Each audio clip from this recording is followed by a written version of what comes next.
Graça e paz, meus irmãos. Boa noite a todos. Pode se assentar, meus irmãos. Paulo, em nome de Jesus, quero agradecer a Deus pela oportunidade, agradecer a vida do pastor, agradecer aos irmãos, agradecer também aos irmãos que nos antecederam nas suas oportunidades e tiveram o privilégio de trazer uma confirmação ao meu coração de algo que Deus já havia ministrado há algum tempo. Eu queria compartilhar de uma palavra, prometo aos irmãos ser bem breve, tá bom, queridos? Prometo que eu terminarei no tempo oportuno. Eu queria pedir por gentileza que você abrisse a sua Bíblia comigo, o Evangelho de Jesus, segundo o escreveu o evangelista, o médico amado, o Dr. Lucas, médico, historiador, evangelista, um homem de tríplice ministério. O capítulo é o 19, o verso é o de número 1. E certamente é um texto ao qual você já ouviu inúmeras vezes. Vou fazer igual a missionária, vou pousar para foto também, para ver que ela tira umas fotos aqui, irmãos, que tem em arquivo lá. Eu sei que tem umas fotos estranhas, entendeu? Então, mas a eternidade que o diga, tá bom? Deixa essas fotos lá. 19 é o capítulo, verso de número 1. Só quem encontrou possa ouvir um amém. Coisa boa, a maioria. Tenha na tela também para quem quiser e preferir, tá bom? Está escrito assim: E tendo Jesus entrado em Jericó, ia passando, e eis que havia ali um homem chamado Zaqueu, ponto e vírgula, e era este um chefe dos publicanos e era rico, e procurava ver quem era Jesus, e não podia por causa da multidão, pois era de pequena estatura. E correndo adiante, subiu a uma figueira brava para o ver, porque havia de passar por ali. E quando Jesus chegou àquele lugar, olhando para cima, viu e disse: Zaqueu, desce depressa, porque hoje me convém pousar em tua casa. E apressando-se, desceu e recebeu-o com júbilo ou com alegria. E vendo todos isso, murmuravam, dizendo que entrara a ser hóspede de um homem pecador. E levantando-se Zaqueu, disse ao Senhor: Senhor, eis que eu dou aos pobres metade dos meus bens, e se em alguma coisa tenho defraudado alguém, o restituo quadruplicado. E disse-lhe Jesus: Hoje veio a salvação a esta casa, pois também este é filho de Abraão, porque o Filho do Homem veio buscar e salvar o que se havia perdido. Amém. Queridos, passagem, texto muito conhecido, muito conhecido. Eu gosto de pregar em textos conhecidos porque se torna mais fácil até mesmo a ministração e a didática. Quando nós lemos o capítulo de número 19, para nós entrarmos no texto, eu preciso voltar só um pouquinho, prometo não me estender muito. Mas Jesus, como o próprio pastor Adevair nos antecedeu, ele passava de aldeia em aldeia, de cidade em cidade, anunciando o evangelho. E é fato notório que por onde Jesus passava, multidões o seguiam, multidões se aglomeravam, se acotovelavam para tentar de alguma maneira chegar até o Salvador, porque naqueles dias as pessoas já tinham o conhecimento e a ciência de que o Messias viria e que ele já estava operando sinais, maravilhas e prodígios.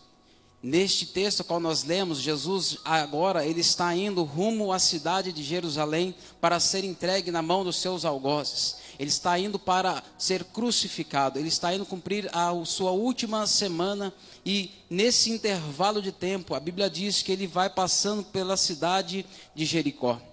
E é interessante quando nós olhamos para alguns textos, principalmente no texto nós vemos capítulo 6 do livro do profeta Josué. O profeta, como Josué, vai escrever acerca de alguns fatos que acontecem naquela cidade.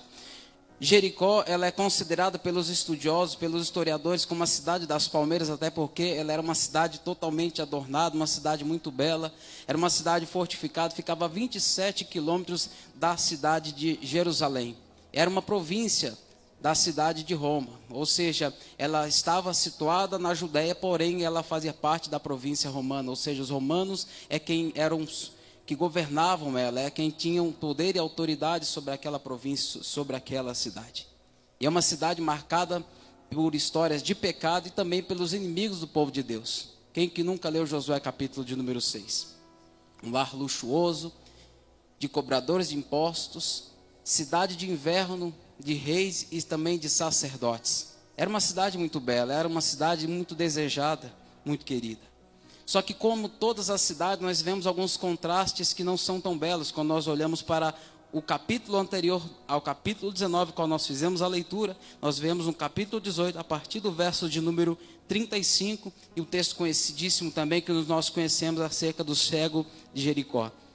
E diz assim: e aconteceu que, chegando ele perto de Jericó, ele está saindo das regiões da Judéia, indo para Jerusalém, está se aproximando de Jericó. E à beira do caminho, o texto diz, estava um cego assentado junto do caminho, mendigando, e ouvindo passar a multidão, ou seja, ele não conseguia enxergar, mas os passos da multidão despertaram a sua curiosidade. Certamente, eu não sei, mas posso conjecturar sem ferir o texto. Ele deve ter perguntado para alguém: rapaz, o que está acontecendo? Por que essa multidão vem se aglomerando, se acotovelando, se alegrando, gritando? Essa multidão vem eufórica. Alguém certamente diz: rapaz, é Jesus o Nazareno, é o Messias, ele está vindo aí.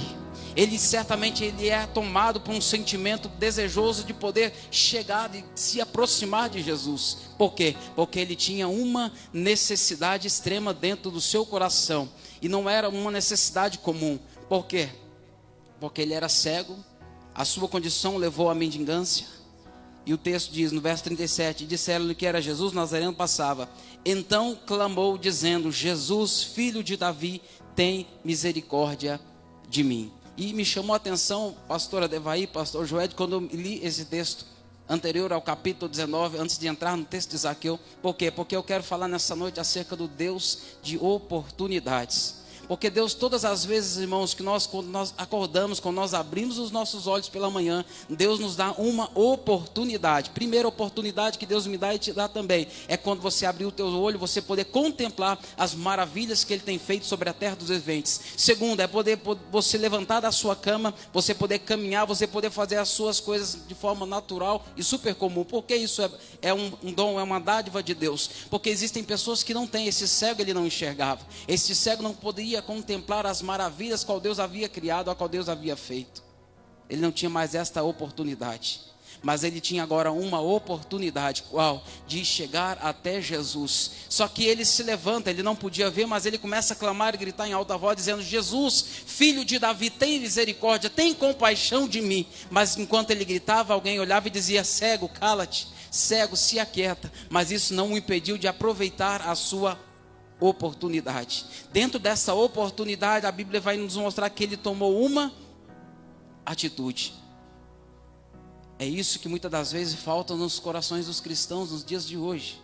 Nós queremos ver Jesus, queremos os milagres que Jesus pode proporcionar para a nossa vida, mas se nós não tomarmos uma atitude, nós corremos um sério risco, irmãos, de sermos coadjuvantes da história e da vida de alguém.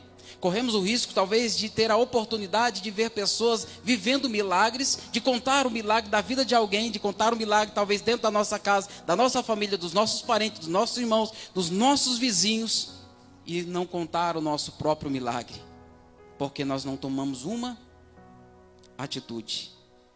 Moisés, quando ele para diante do mar, o mar vermelho, o mar fechado, o faraó atrás, o povo à frente, o povo brabo com ele, ele tomou uma atitude. Ele tocou no mar e o mar se abriu, ele pôde passar com o povo. Davi, quando ele enfrenta aquele gigante que estava afrontando já há mais de 40 dias o povo, a nação de Israel, ele tomou uma atitude. Ele foi para cima daquele gigante e Deus deu vitória a ele.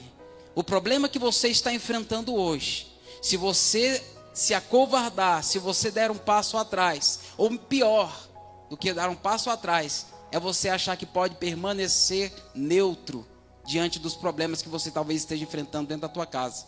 Sabe, talvez alguém que esteja enfrentando um problema familiar, e se colocou na posição: eu não vou me meter, eu não vou colocar a mão, eu não vou tomar partido, eu não vou fazer nada, vou ficar só observando. Então você já está totalmente no lado oposto daquele que pode ser aquele que vai alcançar a vitória. Por quê? Porque na guerra, irmãos, não existe um lado de neutralidade. Nos problemas não existe um lado de neutralidade. Ou eu vou à peleja, ou eu já me entrego e já jogo a toalha, como diz no esporte, né, no boxe. Eu jogo a toalha. Então nós temos a oportunidade, a qual nós, quando nós olhamos para esse texto, de poder tomar também uma atitude. E quando ele começa a clamar, e quando os seus companheiros, as pessoas que estavam ao começam a gritar e dizer para ele parar de clamar, outra coisa que nós aprendemos, uma outra lição, que todas as vezes que alguém se propõe a fazer algo em que o nosso Deus vai ser glorificado através disso, são os opositores que se levantam para tentar nos impedir de continuar caminhando, irmãos. De continuar fazendo aquilo que será para glorificar o nome do nosso Pai. Por quê? Quando nós olhamos para Neemias, capítulo de número 6, Neemias, ele tinha um desejo no coração de ir até a cidade de Jerusalém para reconstruir a cidade, reconstruir os muros. A cidade até então estava queimada a fogo. E o desejo do coração dele era de tomar uma posição diante daquela situação e fazer algo. Quando ele se levanta para fazer algo, os opositores se levantam do outro lado para tentar impedi-lo de executar aquela obra. Então não pense você que não vai ser diferente na tua vida, viu, meu irmão? Não pense você que não vai acontecer de igual modo na tua casa, no meio da tua família. Talvez você na tua casa seja o único que levantou a mão e aceitou a Cristo como seu Salvador. E por essa atitude que você tomou, alguns levantes têm ocasionado, alguns levantes têm acontecido e têm feito com que você muitas das vezes até se entristeça com os dentro da sua própria casa. Mas eu digo para você, são estes momentos que nós temos que ter a percepção e perseverar pelos nossos e entender que são meios pelos quais Deus ele vai usar a minha, a tua vida para alcançar a vida dos nossos. Nós estamos vivendo em constantes batalhas espirituais. Este cego ele não deixou de clamar por causa dos seus opositores. Ele não deixou de lado os seus propósitos de vida por causa daqueles que se opuseram contra ele. Por quê? Porque ele sabia exatamente o que ele queria. Quando ele chega até Jesus, diz o texto, e os que iam passando repreendiam para que se calasse, mas ele clamava ainda mais alto: Jesus, filho de Davi, tem misericórdia de mim. Verso 40, então Jesus parando, mandou que lhe trouxessem, e chegando ele, perguntou-lhe, dizendo: que queres que te faça? Ele era cego. E Jesus também é engraçado, Jesus perguntou para o cego: cego, o que você quer que eu te faça? É uma pergunta interessante, mas eu imagino se o cego fosse um nordestino, nordestino tem um senso de humor um pouco caótico. Ele ia dizer: rapaz, eu quero um cão-guia. Se eu puder me arrumar um cão-guia, meus problemas estão terminados. Sabe por que eu digo isso, irmãos? Porque muitas das vezes nós não sabemos, a Bíblia diz que nós não recebemos porque nós pedimos mal. Tiago escreveu, pedimos para gastar em nossos próprios deleites. Então saiba o que você quer pedir para o Senhor, que Ele vai conceder. A Bíblia diz que Ele pode fazer sobre a minha vida, sobre a tua vida, infinitamente mais, além do que nós pedimos ou pensamos, segundo o poder dEle que opera em nossa vida. Então é fato que quando nós pedimos algo para Deus, tem que ser algo que o nome dEle vai ser glorificado. A nossa oração tem que estar alinhada com a vontade de Deus. E naquele momento o cego pede: sim, eu quero ter vista. Ele poderia ter pedido várias coisas. Talvez se o coração dele tivesse sido tomado por um desejo de vingança: eu quero me vingar de quem me fez isso. Eu quero vingança contra aqueles que um dia fizeram com que eu perdesse a minha visão. Porque ele não era cego de nascença, segundo a história. Mas enfim, ele tomou uma posição. E a Bíblia diz, João capítulo 15, verso de número 7: se vós estiverdes em mim e as minhas palavras estiverdes em vós, pedireis tudo o que quiserdes e vos será feito. Encerra-se esse ciclo, o cego é curado, sai abençoado. Capítulo 19, verso de número 1: e tendo Jesus entrado em Jericó, ia passando. Ele já não está mais na entrada, na beira do caminho, está passando por Jericó. Interessante é que quando nós olhamos, nós vemos um contraste. Nós vemos de um lado um cego, mendigo, que não tinha nada. E no capítulo 19 nós vemos alguém que está agora empoleirado em cima de uma árvore para ver Jesus. Alguém que estava à beira do caminho. O contraste, o cego, ele não tinha nada. Do outro lado nós vemos alguém que tinha um poder aquisitivo muito bom. Ele era um nobre, ele era alguém que tinha uma posição muito boa dentro da sociedade. De um lado nós vemos alguém que precisou se levantar para ir até Jesus. De outro lado nós vemos um homem rico, que precisou descer para ir até a presença de Jesus. De um lado, nós vemos alguém que tinha seus privilégios dentro da sociedade. De outro lado, nós vemos alguém que era esquecido pela sociedade. O que eu quero dizer com isso é que o nosso Deus, ele não faz acepção de pessoas quando ele quer salvar, quando ele quer abençoar, quando ele quer estender a mão, quando ele quer mudar a situação da vida da pessoa. Ele não tem problema com isso. Baixo, médio, alto, seja brasileiro, seja americano, não importa, irmãos. O nosso Deus, ele veio para buscar e salvar o que se havia perdido. Não importa a situação ou a circunstância, o nosso Deus é o Deus de salvação e Ele nos traz uma oportunidade.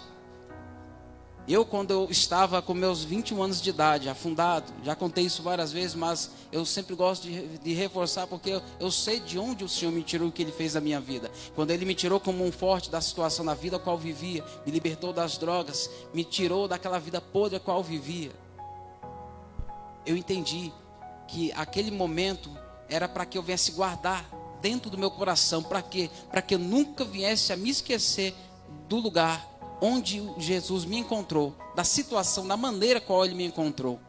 Por quê, meu irmão? Porque senão nós corremos o risco de ficarmos orgulhosos, vaidosos demais, achando que nós chegamos onde chegamos e estamos onde nós estamos, porque nós somos bons, porque nós temos alguma habilidade, porque nós talvez falemos bem, porque nós, de forma alguma. Toda honra e glória seja dada ao nosso Deus, que continua buscando e salvando o perdido e vil pecador, a qual certamente eu, como diz Paulo, sou um dos principais. E quando nós olhamos para esse texto, o que nos chama a atenção é que Jesus, ele vai de encontro à vida de Zaqueu, mas Zaqueu ele teve alguns obstáculos para que a salvação chegasse até ele. Verso de número 2. E eis que havia ali um homem chamado Zaqueu, e era este um chefe dos publicanos, e era rico. Um publicano naquela época, os irmãos estão cansados de saber, até as crianças, na escola bíblica dominical, ele era um judeu que estava a serviço de Roma, ele cobrava impostos para Roma, e muitas das vezes cobrava impostos de forma exagerada, oprimindo os irmãos. Então isso que acontece já é algo antigo, já não é mais exclusividade dos nossos dias. E por muitas das vezes ele se preocupava mais com o lucro para si próprio do que com o próprio serviço que devia ser executado. E com isso muitos publicanos, muitos naquele tempo, eles enriqueciam rápido. E por isso eles tinham ódio do povo. Eles não tinham apreço do povo, principalmente dos seus próprios patrícios, dos próprios judeus. Então isto aqui nós vemos que era um obstáculo para que ele viesse a se encontrar com Jesus. A profissão a qual ele vivia. Por que eu digo isso, irmãos? Entenda. Eu posso usar há alguns anos atrás, eu já comentei isso. Eu tinha até então uma atividade que eu desenvolvia, que eu tinha uma certa dificuldade de abandonar, por conta do lucro que me proporcionava e por conta daquilo que atraía os meus olhos, que era o dinheiro. Por alguns anos eu vendia CDs piratas. Eu posso falar isso agora, não tem mais perigo da polícia bater na minha casa e encontrar lá as piratarias, porque há algum tempo eu vivia com esse medo. Estava na igreja, mas eu vivia com medo. Eu estava na igreja e dentro do carro, irmão, mochila, caixa de CD, DVD, vocês vão parar, pronto, baiano, muambeiro, estava lascado, estava na roça, até o pastor ia rodar junto também, que eu falava, eu sou ovelha do pastor Flávio, mas Deus foi bom comigo, Deus trabalhou no meu coração, me fazendo entender que não era aquilo que iria me sustentar, mas era o poder de Deus fazendo o que fosse, que ia trazer provisão e recurso para a minha vida, porque às vezes nós achamos que é alguém que chega na igreja, alguém que saiu do tráfico e vem para a igreja, e achar que ele ainda pode continuar fazendo meios, né? Agora eu tô abandonando o tráfico, eu abandonei metade só, e continuar fazendo serviços. Tá entendendo onde eu quero chegar, irmãos? Então não existe. Zaqueu, ele tinha essa dificuldade por conta da sua profissão para chegar até Jesus. Alguns hábitos, algumas coisas precisam ser abandonadas na nossa vida para termos um encontro verdadeiro com Jesus. Mas entenda, não começa conosco. A salvação nunca começou com um homem. A salvação nunca começou em nós. O Senhor, Ele morreu no meu e no teu lugar para proporcionar a salvação para a nossa vida. Então, a salvação, ela começa em Deus. Ela começa sendo trabalhada em nós. Como foi cantado, louvado nessa noite. É de dentro para fora. Alguns hábitos precisam ser abandonados. Sozinho você consegue? Eu falo por mim, eu não conseguia. Mas um dia o Senhor me fez entender. Estava eu na cidade de Campos do Jordão. O pastor Flávio me liga. E depois daquela conversa, Deus falou forte ao meu coração. Na mesma semana eu abandonei a prática. Irmãos, e de lá para cá o Senhor não me deixou faltar R$1. Ou como diz alguns, não deixou faltar uma prata. Não tem ouro também, mas a prata não falta, irmãos. Então isso é provisão de Deus. Deus é cuidando de mim e de você em todo e qualquer momento. Só que isso certamente impedia, porque ele tinha o repúdio, a repugnação do povo. Ele era um homem inteligente, ele era um homem sagaz, ele era um homem rico, mas ele não tinha alegria no seu coração.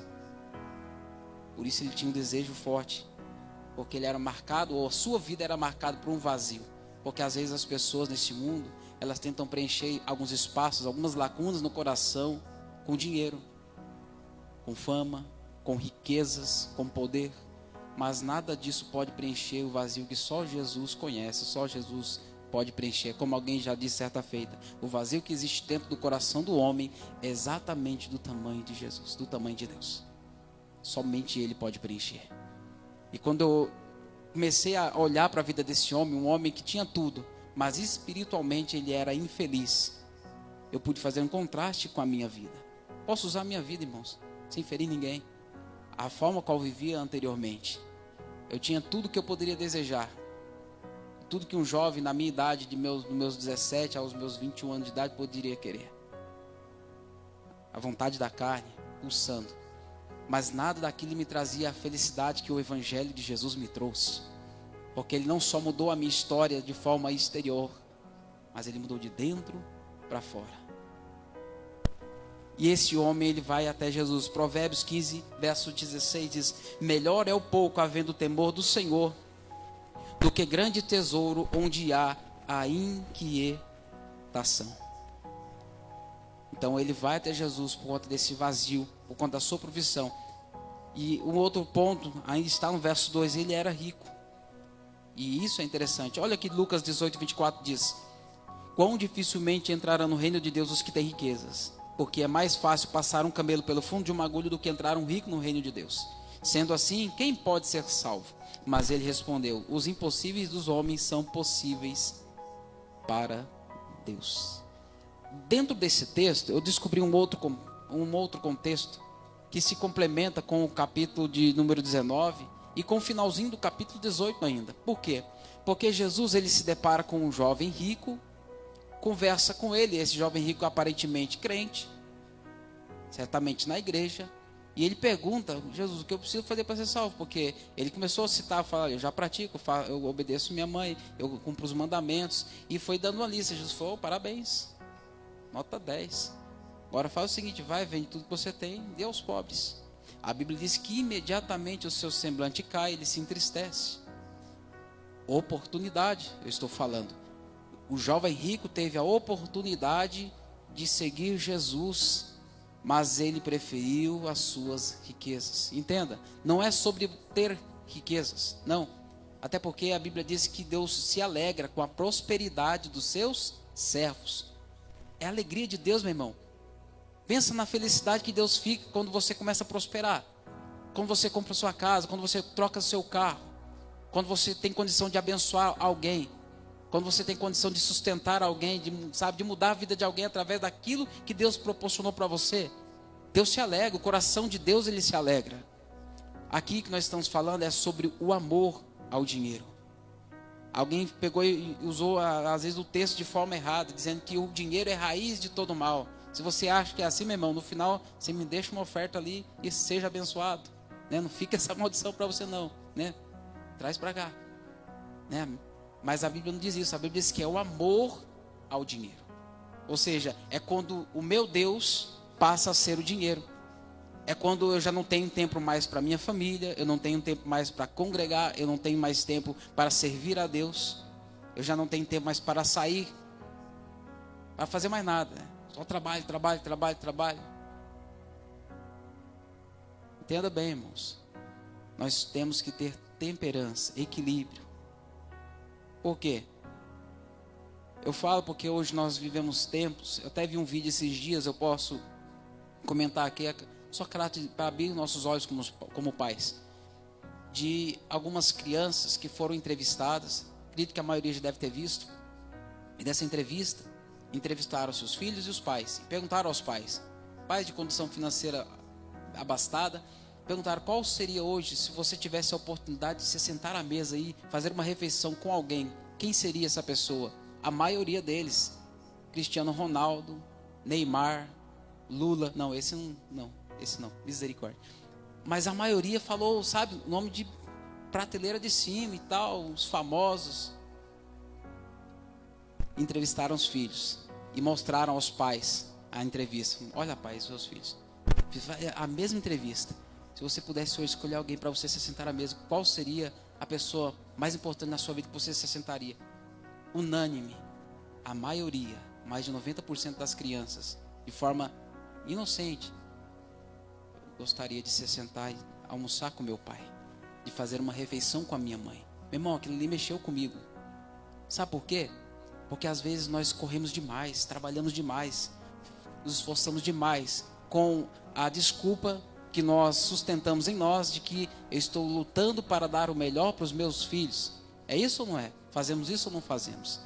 Fazemos, irmãos. Só que quando nós começamos a exagerar nestes princípios, nós começamos a negligenciar outros. E quem negligencia princípios, quem quebra princípios, pelos mesmos vai acabar uma hora sendo quebrado. Então esse jovem rico não aproveitou a oportunidade que o jovem, ou melhor, que o mendigo à beira do caminho aproveitou. E que Zaqueu posteriormente agora vai também se beneficiar. Então, o problema, então, entenda, irmãos, não é ser rico, mas é ser apegado ao dinheiro. Tenha tempo para tudo. A Bíblia diz em Eclesiastes capítulo 3 que há um tempo determinado por Deus para todo propósito. É onde nós muitas das vezes falhamos, porque nós conseguimos arrumar tempo para tudo, para aquilo que muitas das vezes nos convém.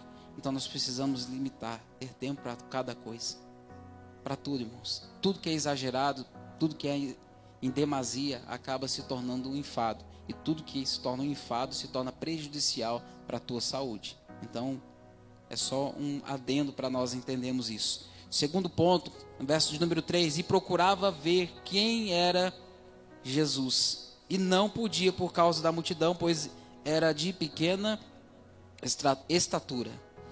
Aqui eu percebo que Zaqueu, ele tinha certamente consigo alguns traumas. Quem aqui que nunca passou por isso talvez? A Bíblia diz que ele era de pequena estatura. Ele era baixinho.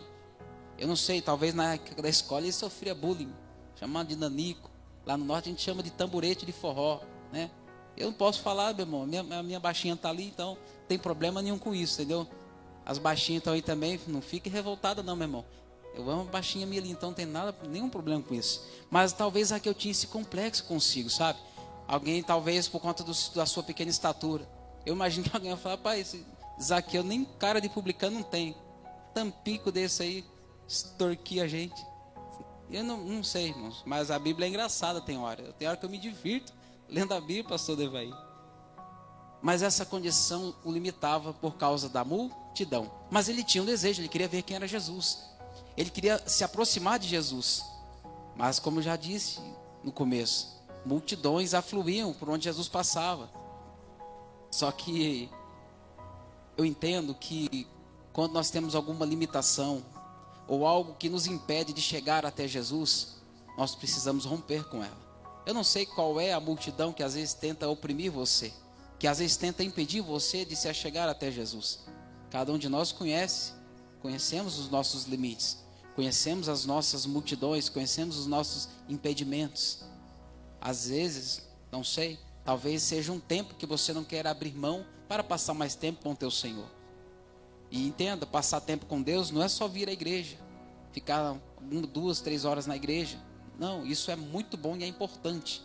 Mas eu digo tempo de qualidade.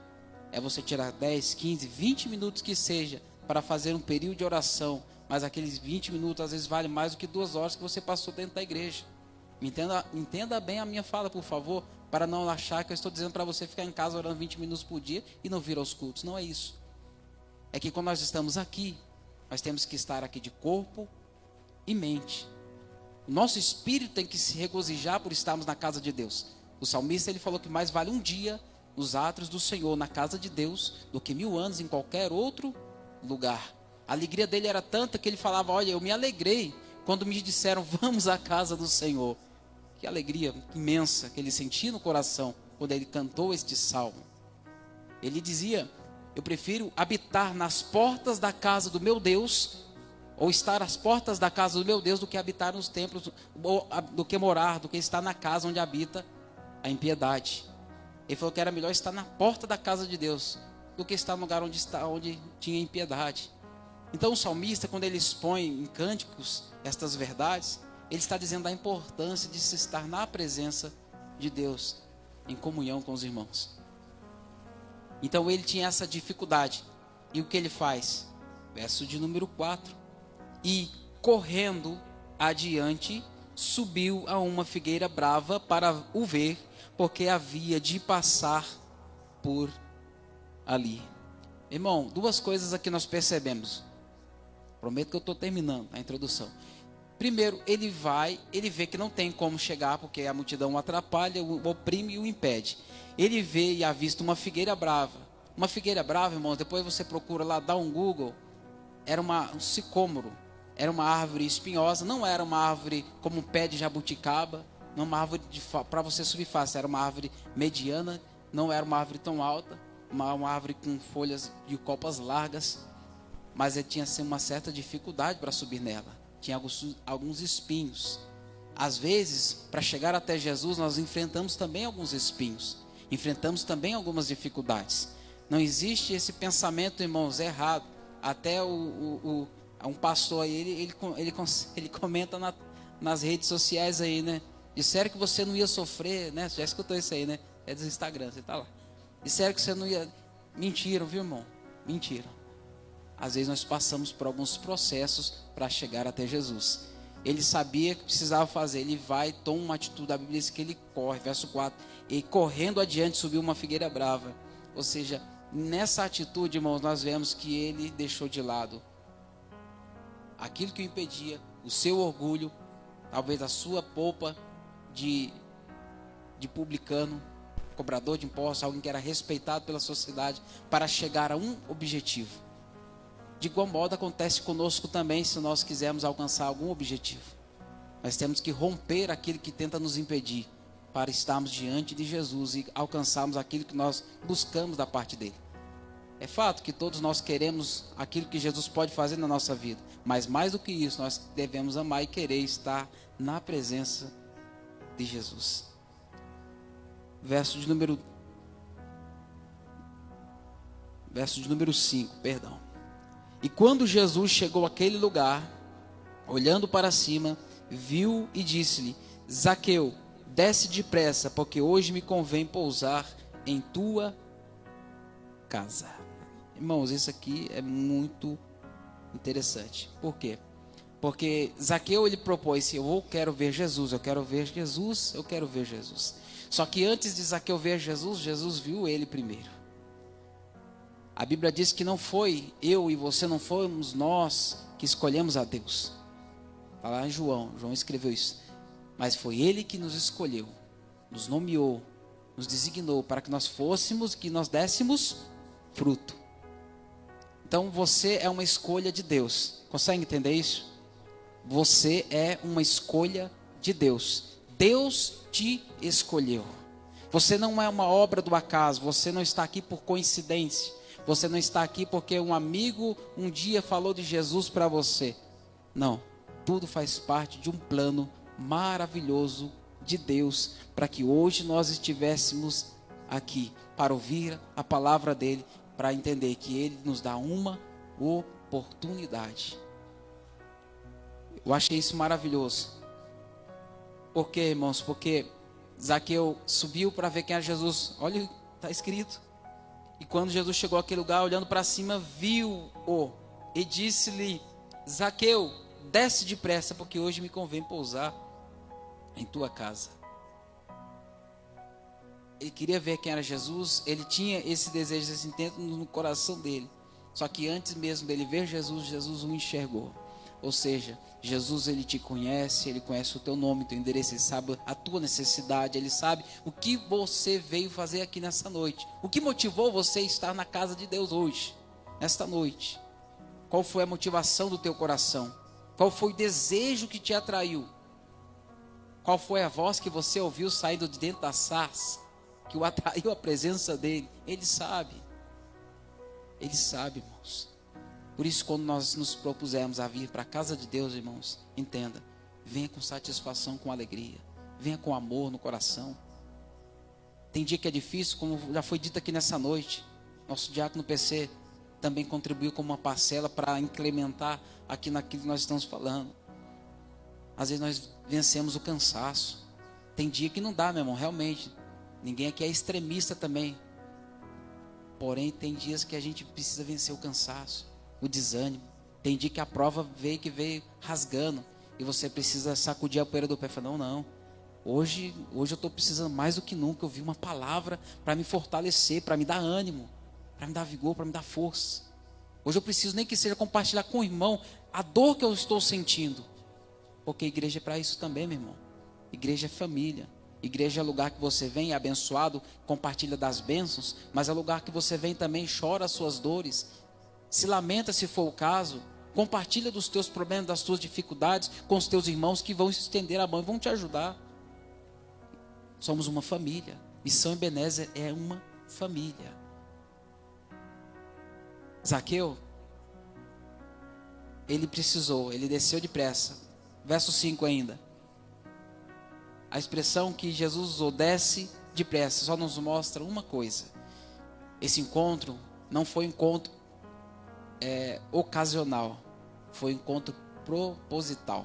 Jesus sabia que Zaqueu estaria ali.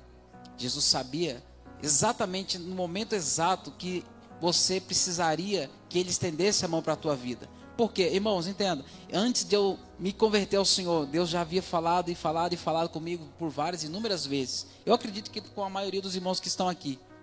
Mas muitas das vezes o que nós fazemos? Entra por um ouvido, sai pelo outro. Nós negligenciamos a fala ou a voz de Deus. Aconteceu isso comigo, eu acredito que com a maioria dos irmãos. Mas essa fala de Jesus, Zaqueu, desce depressa, porque hoje me convém pousar em tua casa. Meu irmão, eu nunca vi, é o primeiro texto que eu li. Se você já leu algum outro, me avisa, me comunique para mim ler outro. Mas é o primeiro texto que eu leio, que eu vejo Jesus se convidando, ou entrando numa casa sem que ele fosse primeiramente convidado. Foi ele que disse, já que eu me convenho hoje pousar em tua casa. É Jesus dizendo para mim e para você, me convém hoje pousar em tua casa. Louvado seja o nome do Senhor. Mostra a urgência da salvação. Por isso, quando Deus te der uma oportunidade, quando Deus te estender a mão, quando Deus te liberar uma palavra, quando Deus te der uma direção para fazer algo, não endureça o teu coração, meu irmão. Abrace essa oportunidade. Deus vai certamente, e falo isso, irmãos, com temor de Deus, e sinto Deus nisso que eu vou falar agora. Deus vai levantar pessoas dentro dessa casa, dentro dessa igreja, dentro da Missão Ebenezer, com condição financeira que você nunca imaginou.